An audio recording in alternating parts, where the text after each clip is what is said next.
네, 이태원 살인사건 발생 현장에 있었던 패터슨 그리고 에드워드 리가 18년 만에 법정에서 다시 만납니다. 오늘 재판에는 이 피의자와 증인 신분이 서로 뒤바뀌었는데 두 사람의 치열한 진실 공방이 있을 것으로 전망됩니다. 먼저 한현희 기자의 보도 보시죠. 이태원 살인사건의 피의자로 지목됐다가 무죄 판결을 받은 에드워드 리가 증인 신분으로 법정에 섭니다. 당시 증인이었던 아더 존 패터슨이 이번에는 피의자 신분입니다. 18년 만에 두 사람의 처지가 바뀌어 정반대의 자리에 서게 되는 셈입니다. 그거는 100% 나오겠죠. 모든 기록에 패터슨이 범인이라는 게 다 있습니다. 에드워드가 실제 범인이고 다만 자신의 범행을 패터슨한테 미루는 것을 재판 기록과 수사 기록을 통해서 발견하였습니다. 당시 리의 재판에서는 목격자였던 패터슨 진술의 신빙성이 문제가 돼 무죄 판결이 났던 만큼 이번 재판에서도 리의 목격자 진술이 신빙성이 있는지가 관건이 될 전망입니다. 리 측은 검찰이 리를 공범으로 기소한 부분에 대해서는 반발하고 있지만 재판에 출석해 증언하겠다는 입장에는 변함이 없다고 밝혔습니다. 에드워드가 공범이고 에드워드가 공모해서 살인을 했다 그러는데 그거는 전혀 사실과 다릅니다. 에드워드는 일단 저는 사건이다 해서 이 사건의 진실이 밝혀지기를. 따라서 이번 재판에서는 유일한 목격자인 리의 증언에 대한 신빙성과 두 사람의 공모 여부 등에 대해 검찰과 변호인의 치열한 공방이 이어질 것으로 보입니다. 사건의 열쇠를 쥐고 있는 리가 법정에서 어떤 진술을 하느냐가 이번 재판의 향방을 가르게 되는 만큼 증인으로 다시 법정에 서는 리의 입에 관심이 쏠리고 있습니다. YTN 한현입니다.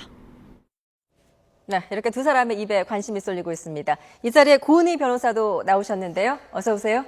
네, 오늘 마침내 18년 만에 두 사람이 만나는데 어떤 의미가 있다고 볼 수 있을까요? 네, 말씀하신 대로 18년 전의 재판에서는 에드워드 리가 이제 살인죄로 기소가 됐었고 패터슨이 증인 신문을 했는데 어떻게 보면은 범행 현장에 세 사람이 있었던 거거든요. 피해자 하나, 그다음에 에드워드 리, 패터슨인데 당시에 패터슨은 목격자로 현장에서 이제 있었다 해서 진술을 했는데 진술을 신빙성이 부족하다, 즉 믿기 어렵다라고 해서 무죄의 결정적인 어떻게 보면 자료를 제공한 셈이거든요. 이번에는 입장이 완전 바뀌어서 패터슨이 이제 살인죄로 기소가 되고 에드워드 리가 현장 증인이기 때문에 검찰 측에서는 지금 25명의 증인 신청을 했다고 하는데요. 결국에는 현장에 있었던 증인은 에드워드 리밖에 없기 때문에 에드워드 리의 진술이 가장 중요하고 이번 진술은 에드워드 리의 진술의 신빙성에 달려 있다고 볼 수 있겠습니다. 예, 에드워드 리의 진술. 일단 이 둘은 참 악연인 것 같아요. 그렇죠. 18년 만에 이제 입장이 뒤바뀌었는데 오늘 재판의 핵심 쟁점을 좀 짚어주신다면요. 오늘 이제 증인으로 이제 에드워드 리가 지금 검찰 변호인 합쳐서 31명의 증인이 신청이 돼 있습니다. 기일이 첫 번째 기일 지난 22일까지는 준비 기일이었고요. 그래서 증인 신문이 이제 에드워드 리 증인이 가장 핵심이 될 건데 아마 지금 검찰 입장에서는 에드워드 리가 패터슨한테 칼을 주면서 찌를 수 있겠느냐 이런 내용들을 추가를 했습니다. 공소장에서.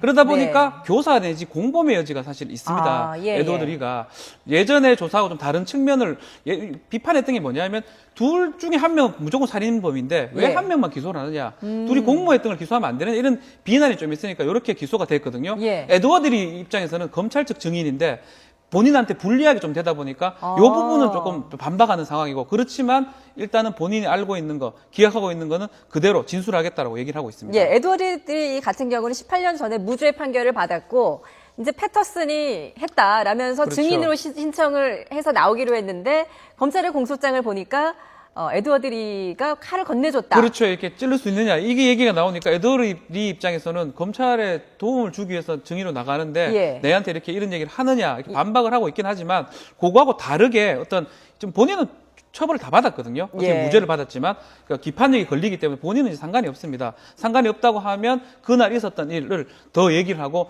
법원이 봤을 때, 법관이 봤을 때 신빙성이 있느냐 없느냐, 이게 핵심이 될 걸로 보입니다. 그렇다면 에드워드 리 입장에서는 검찰의 공소장에 공범으로 적혀 있는데 증인으로 과연 나올까요?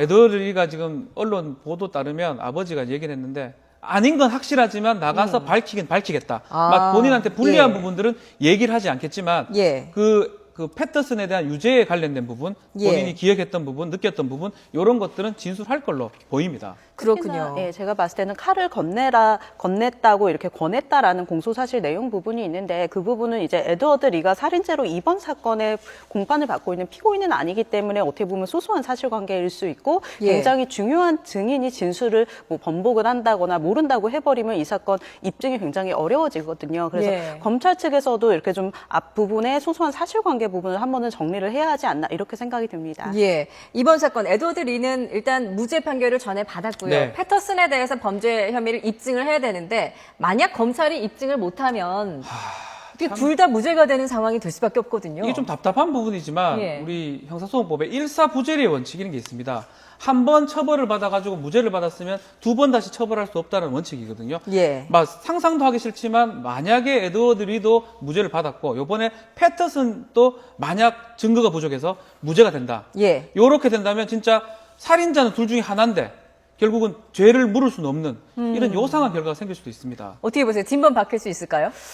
바뀌어야 한다고 생각을 하고요. 예, 사실 예. 이 사실관계는 좀 더 따져봐야 알겠지만 이 패터슨 쪽 변호인 입장을 보면은 이제 뭐 이 예전 공판 재판 기록이라던가 에드워드 리 수사 기록을 보면은 에드워드 리가 뭐 범행을 패터슨에게 밀고 있는 거다라고 주장을 하지만 검찰 측과 강하게 공방을 해야 될 것으로 보이고 그다음에 아까 말한 에드워드 리를 좀 자극을 함부로 하는 소소한 사실관계를 정리해서 굉장히 중요한 진술을 이끌어내고 그다음에 또 가장 중요한 게 현장 검증이거든요. 이렇게 예. 똑같은 화장실 세트장을 만들어서 현장을 재현하는데 거기서 범행을 어떤 방법으로 찔렀는지 이런 많은 부분을 좀 조사를 철저히 해서 예. 적어도 피해자는 이때 살인자는 없는 이런 사건으로 끝나지는 않았으면 하는 바람입니다. 예. 추측하건대 이런 것들도 중요한 증거가 아마 쓰일 수 있을 것입니다.